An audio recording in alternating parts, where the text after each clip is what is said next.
আসসালামু আলাইকুম রহমতুল্লাহ, welcome to engineering thermodynamics.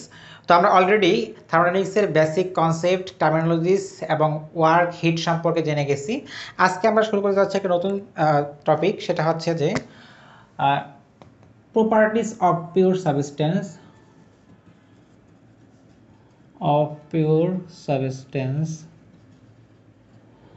And হচ্ছে equation of state, US equation of state, এটা আমরা শুরু করে যাচ্ছি। তো আমরা প্রথমে পড়বো হচ্ছে পিওর সাবস্টেন্স সম্পর্কে। হোয়াট ইজ পিওর সাবস্টেন্স, এটা জানবো যে পিওর সাবস্টেন্স বলতে আসলে আমরা কি বুঝতেছি।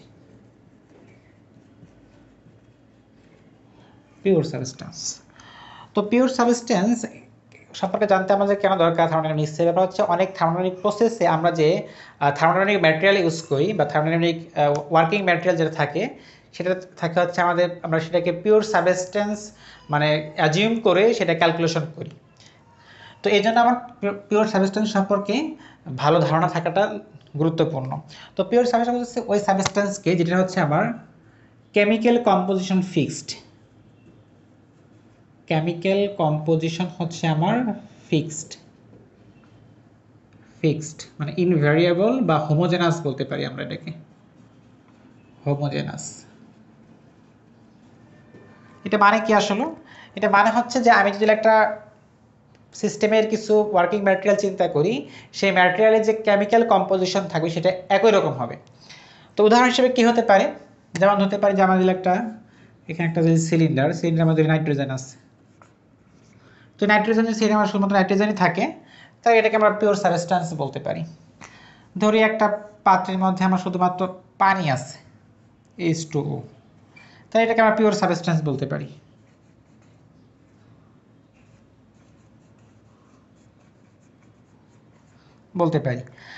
তো পিওর সাবস্টেন্সের ক্ষেত্রে কিন্তু আমার একাধিক ফেজ থাকতে পারে। যেমন কি থাকতে পারে? ওয়াটার লিকুইড ফেজে থাকতে পারে, সলিড ফেজে থাকতে পারে, ভেপার ফেজে থাকতে পারে। যেমন এরকম হতে পারে যে আমরা যদি একটা পাত্র চিন্তা করি, যে যেখানে হচ্ছে আমার কিছু ওয়াটার হচ্ছে লিকুইড ফেজে আর কিছু এখানে ধরি বরফ আছে। সো এই যে আমার মিক্সচার, যে ওয়াটার, লিকুইড প্লাস হচ্ছে আমার সলিড, আইস, এটাও কিন্তু আমার পিওর সাবস্টেন্স, কারণ হচ্ছে এখানে chemical composition fixed, pure substance এটাও। মানে যদি আমার ফেজ একাধিকও হয়, যেমন এখানে আইস এবং লিকুইড দুটোই আছে, সেক্ষেত্রে কিন্তু এটা আবার পিওর সাবস্টেন্সই থেকে যাচ্ছে।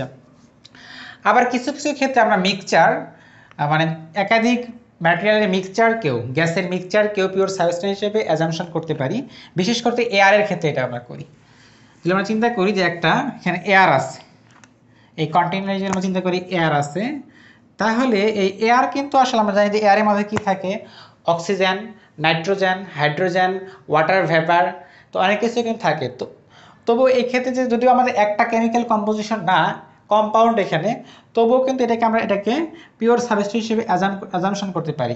কারণ হচ্ছে এই যে সাধারণত এয়ারের যে মানে কম্পোজিশনগুলো, বিভিন্ন গ্যাসের কম্পোজিশনগুলো ফিক্সড থাকে। সো যেহেতু আমার কম্পোজিশনগুলো ফিক্সড থাকে, গ্যাসের কম্পোজিশনগুলো ফিক্সড থাকে, সো এই জন্য কিন্তু আমরা এয়ারকে আমরা পিওর সাবস্টেন্স হিসেবে মানে নিতে পারি বা অ্যাজাম্পশন করতে পারি। কিন্তু ট্রুলি স্পিকিং এটা কিন্তু সঠিক না, মানে অ্যাকচুয়ালি এটা সঠিক না, বাট এটার আমার যে এরর হওয়ার যে প্রবাবিলিটি, এটা অনেক কম হয়। এই জন্য আমরা এয়ারকে পিওর সাবস্টেন্স হিসেবে চিন্তা করে আমরা আমাদের বিভিন্ন থার্মোডাইনামিক ক্যালকুলেশন করি। তো এইগুলো পিওর সাবস্টেন্স সম্পর্কে। তো এখন আমরা জানবো হচ্ছে ফেজ সম্পর্কে। যে আমার একটা ফেজ সম্পর্কে কথা আসছিল, যে পিওর সাবস্টেন্স যদি আমার মাল্টিপল ফেজও হয়, কম্পোজিশন, কেমিক্যাল কম্পোজিশন যদি আমার সেম থাকে, সেক্ষেত্রেও কিন্তু আমার সেটাকে আমরা পিওর সাবস্টেন্সই বলতেছি। কারণ ফেজ বলতে আসলে আমরা কি বুঝি? সাধারণত ফেজ আমরা বুঝি যেটা হচ্ছে কি সলিড, লিকুইড, তারপর হচ্ছে গ্যাস। এই যে আমরা ফেজ, এটা আসলে ফেজ বলতে এখানে এটাই বুঝবো আমরা যদিও। তো ফেজ বলতে আসলে আমরা কি বুঝতেছি? তো সাধারণত ফেজ আমরা ডিস্টিংক্ট হয় কেমনে? যেটা হচ্ছে আমার যে ডিফারেন্ট মলিকুলার অ্যারেঞ্জমেন্টের জন্য আমার একটা ফেজ চেঞ্জ হয়ে যায়। মলিকুলার, এটা আমরা বলতে পারি এভাবে যে ডিস্টিংক্ট মলিকুলার অ্যারেঞ্জমেন্ট,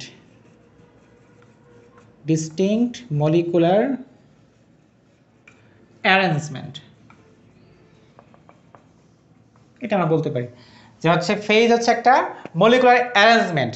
যেমন আমরা যদি চিন্তা করি যে সলিডের ক্ষেত্রে মলিকুলার অ্যারেঞ্জমেন্টগুলো কি হয়, অনেক সুন্দর ফিক্সড থাকে, ল্যাটিস আকারে থাকে, 3 ডাইমেনশনাল থাকে এগুলা। সলিডের ক্ষেত্রে একেবারে ফিক্সড নির্দিষ্ট থাকে এগুলো, কিন্তু আমরা জানি যে এফসিসি বিসিসি বিভিন্ন রকম ল্যাটিস স্ট্রাকচার জানি। সো এই ল্যাটিস স্ট্রাকচার আমরা থাকে ফিক্সড স্ট্রাকচার, মলিকুলার স্ট্রাকচার আর কি এখানে সেম বলছি। সেটা হচ্ছে কোথায় থাকে, সলিডে থাকে। সলিডের ক্ষেত্রে আমরা একদম ফিক্সড একটা স্ট্রাকচার পাই, যেখানে কি একটা মলিকুল কিন্তু আরেকটা মলিকুলের মানে রিলেটিভে কিন্তু কোনো মোশন থাকে না, হয়তো ভাইব্রেশন থাকে, মানে এখানে ভাইব্রেশন থাকে বাট কোনো রিলেটিভ মোশন থাকে না। যেটা আমরা সলিড ফেজ চিন্তা করি, সলিড ফেজ, আচ্ছা লিখছে এখানে সলিড, তো সলিড ফেজ যদি চিন্তা করি আমরা, তো এখানে হচ্ছে কি আমার মলিকুলগুলো ভাইব্রেট করে, এরকম এরকম ভাইব্রেট করে, এরকম উপর নিচে ভাইব্রেট করতে পারে, বাট এদের মধ্যে কোনো রিলেটিভ মোশন নাই, ঠিক আছে, মোশন জিরো। আবার যদি আমরা লিকুইডের ক্ষেত্রে আসি, লিকুইডের ক্ষেত্রে কিন্তু স্ট্রাকচারটা এরকম এত সুন্দর না, মানে একেবারে মানে এতটা অ্যারেঞ্জড না আর কি, সুন্দর না বলতে ভুল হবে, অ্যারেঞ্জড না আর কি, এতটা অর্গানাইজড না। তো এখানে আমার এরা কিন্তু রিলেটিভ মোশন থাকে, এরা চাইলে একটু রিলেটিভ এখানে আসতে পারে, এ চাইলে অল্প একটু আসতে পারে, এও আসতে পারে, এভাবে কিন্তু সে এখানে রিলেটিভ মোশনটা থাকে, একটা মলিকুলের মধ্যে একটা মলিকুলের রিলেটিভ মোশনটা থাকে, রিলেটিভ মোশন থাকে। এখানে ভাইব্রেশন হয়, সব কিছু হয়, কিন্তু রিলেটিভ মোশনটাও থাকে এখানে।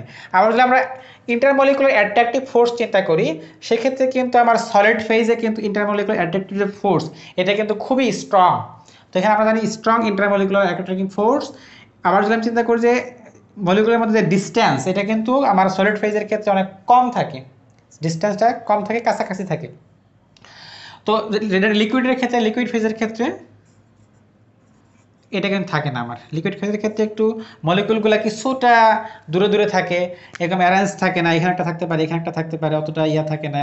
তারপরে কি রিলেটিভ মোশন হতে পারে, আন্তঃআণবিক আকর্ষণ বলটা একটু দুর্বল হয়। এরপর যদি আমরা আসি যে গ্যাস ফেজ, সেক্ষেত্রে কি হয়, এটা আরও বেশি র্যান্ডম থাকে। গ্যাস ফেজে একদম র্যান্ডম, সেই ইচ্ছা মতো ফাঁকা ফাঁকা থাকবে এবং র্যান্ডম থাকবে, কোনো কেউ কারো ধার ধারবে না এখানে আর কি মলিকুলগুলো। সো এক্ষেত্রে আমার গ্যাস ফেজে কি হচ্ছে, ইন্টারমলিকুলার অ্যাট্রাকটিভ ফোর্স নাই বললেই চলে, গ্যাসাস ফেজ যদি গ্যাস ফেজ চিন্তা করি আমরা, তো এক্ষেত্রে আমার কিন্তু মলিকুলার মানে যে ইন্টারমলিকুলার অ্যাট্রাকটিভ ফোর্স এটা একটা নেগলিজিবল মতো হয়ে যায়, এবং এর ডিস্ট্যান্স অনেক বেড়ে যায়। ডিস্ট্যান্স যদি আমি এখানে আঁকছি খুবই ঘন ঘন, বাট এর ডিস্ট্যান্স কিন্তু প্রচুর বেশি ডিস্ট্যান্স, মানে এই ডিস্ট্যান্সগুলো প্রচুর বেড়ে যায়।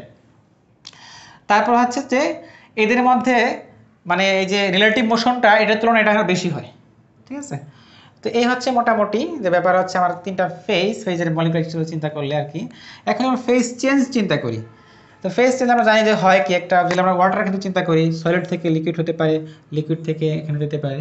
তো আমরা এখানে ফেজ চেঞ্জের একটা ডায়াগ্রাম দেখবো, যাতে আমাদের সবগুলো ফেজ চেঞ্জ একদম আমাদের মানে সহজভাবে মনে থাকে আর কি, কীভাবে ফেজ চেঞ্জটা হয়। ফেজ দ্রুত বিষয় নেই, ফেজ চেঞ্জের আমাদের ডায়াগ্রাম ফলো করতে হবে। সেটা হচ্ছে এই যে আমরা যদি চিন্তা করি যে আমার সলিডটা হচ্ছে একদম নিচের দিকে, চিন্তা করি সলিড, এখানে হচ্ছে আমার কি সলিড আছে, তারপরে ধরি যে এখানে আমার লিকুইড ফেজটা, এরপর চিন্তা করি এখানে আমার গ্যাস ফেজ যেটা, তো আমরা একটু লাল কালি দিয়ে লিখে নেই, যেটা হচ্ছে আমার কি সলিড, এটা হচ্ছে ধরি লিকুইড, আর এটা হচ্ছে কি গ্যাস। যদি আমরা জানি যে এখন সলিড থেকে লিকুইড হলে এটা কি হতে হবে, মেল্টিং হতে হবে জিনিসটাকে, তো এই প্রসেসটাকে বলতেছি মানে ফেজ চেঞ্জ, যেটা আমরা চিন্তা করি যে ফেজ চেঞ্জ।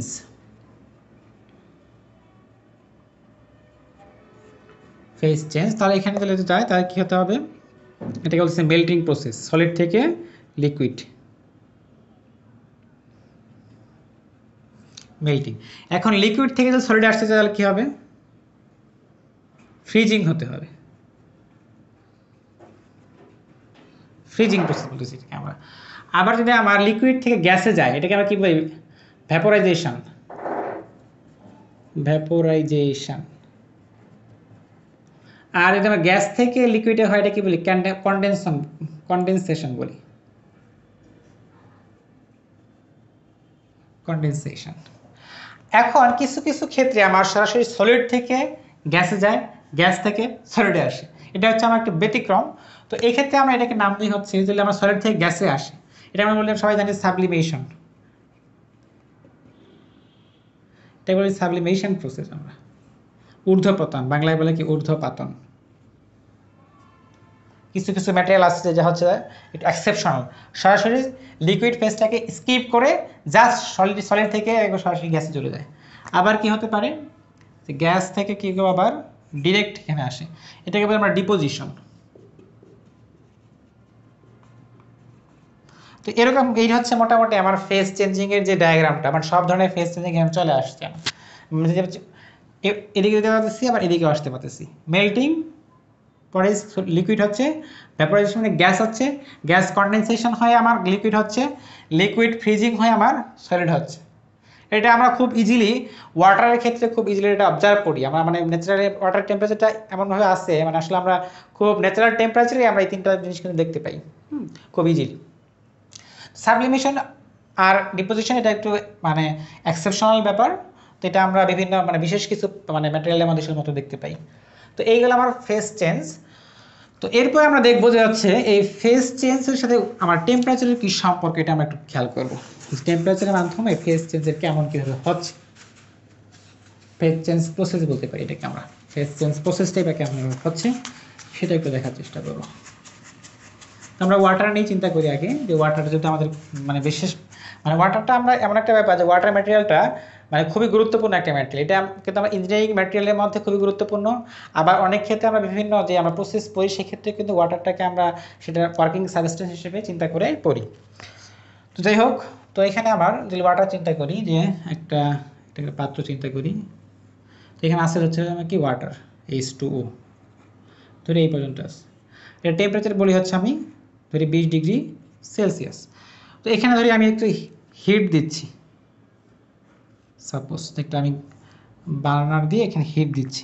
তো সেক্ষেত্রে ব্যাপারটা কেমন হবে, তো আগুন সাধারণত লাল দিয়ে প্রকাশ করতে পছন্দ করি, তো লাল দিলাম, হিট দিচ্ছি আমরা আগুনকে।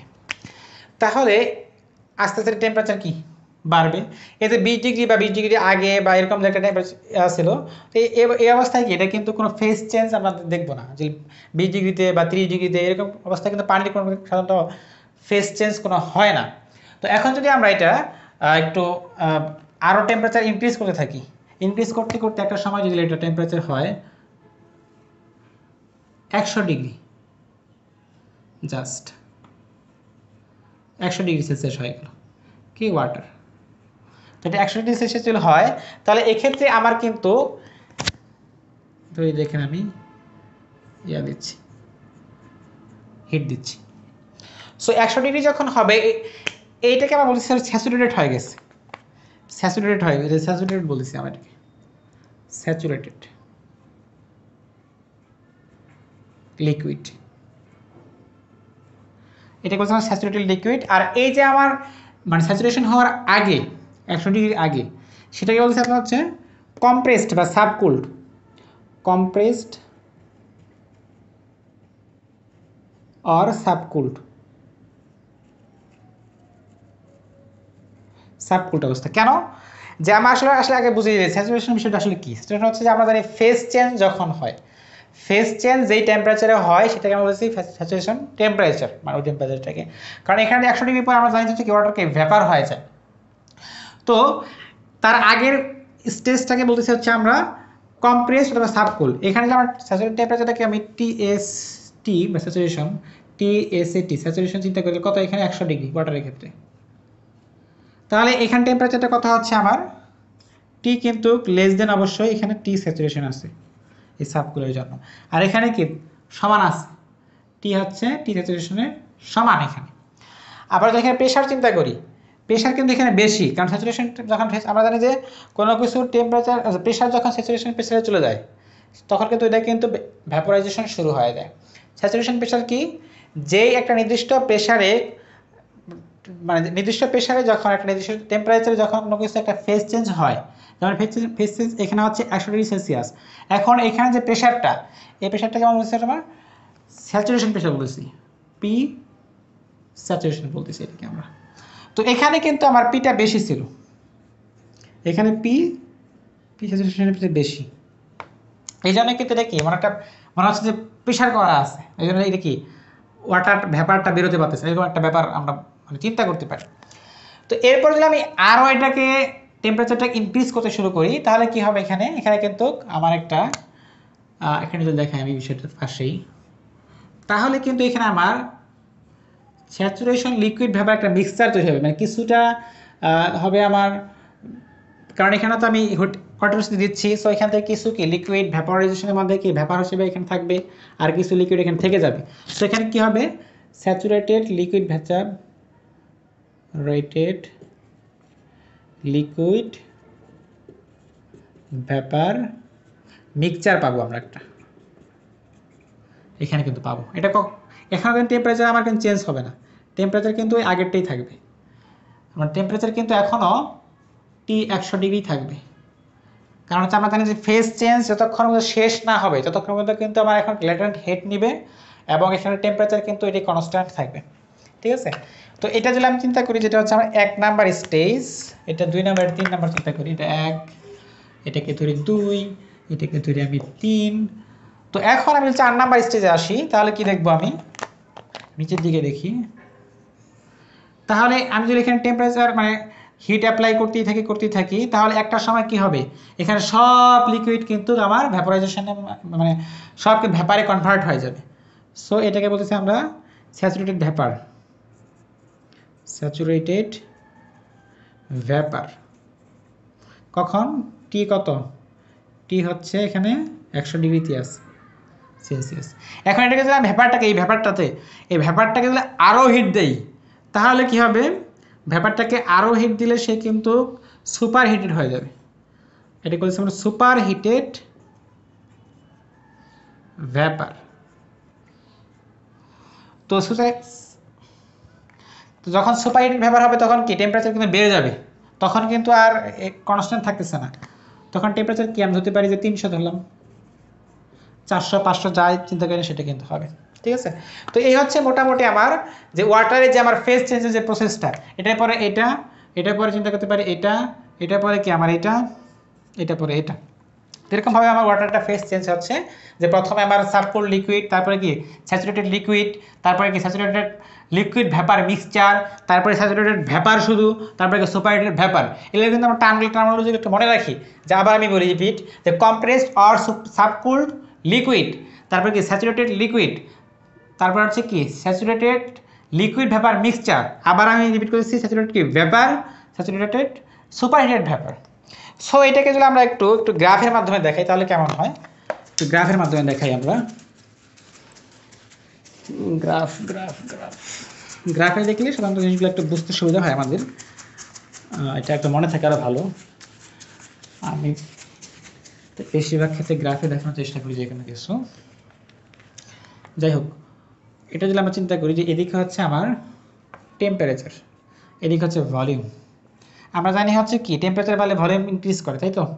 সো আস্তে আস্তে যদি আমরা লিকুইডের ক্ষেত্রে চিন্তা করি, লিকুইডের ক্ষেত্রে কিন্তু এই ভলিউম ইনক্রিজটা অতটা সিগনিফিক্যান্ট হয় না, যেটা আমার ভ্যাপার বা গ্যাসের ক্ষেত্রে হয়। সো মোটামুটি বিষয়টা এরকম হয়।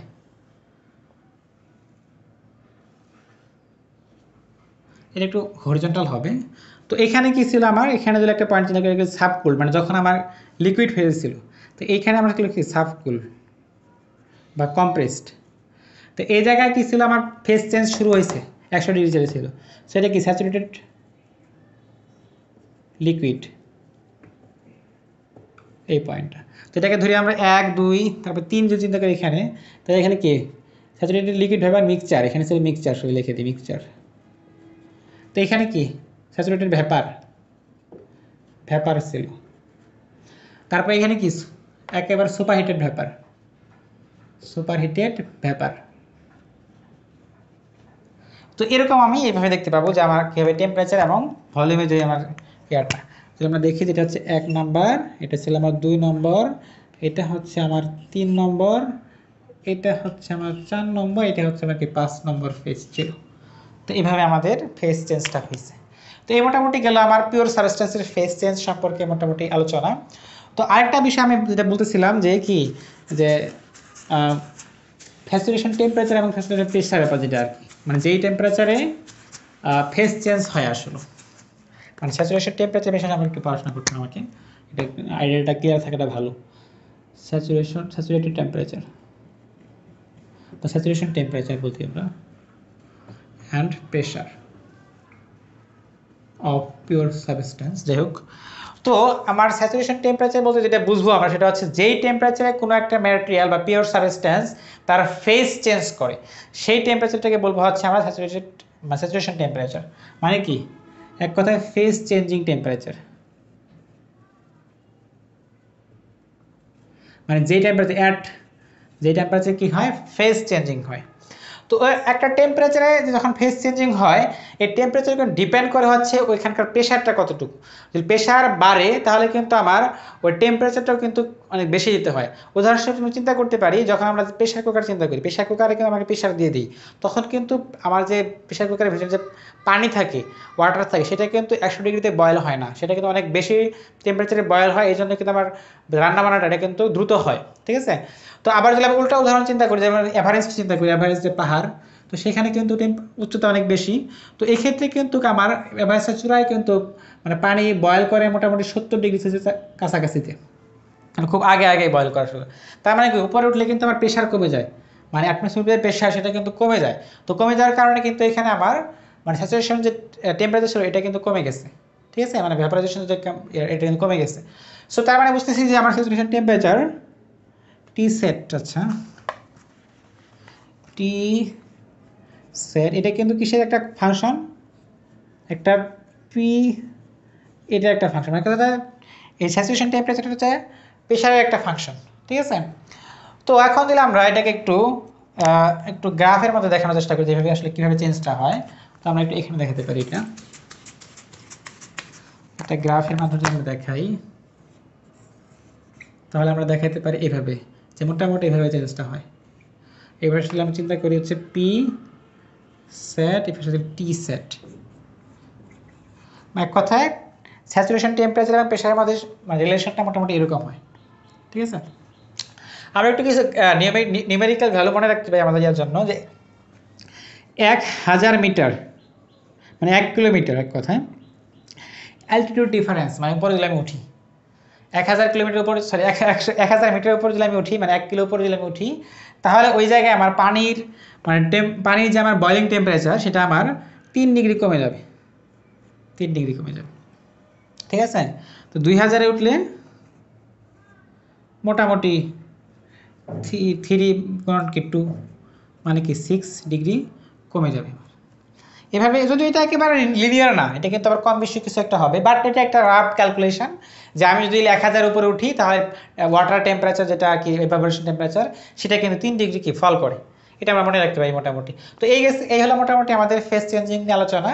তো এরপরে আমরা আর অন্য টপিক নিয়ে আলোচনা করবো। সবাই দেখি, আসসালামু আলাইকুম রহমতুল্লাহ।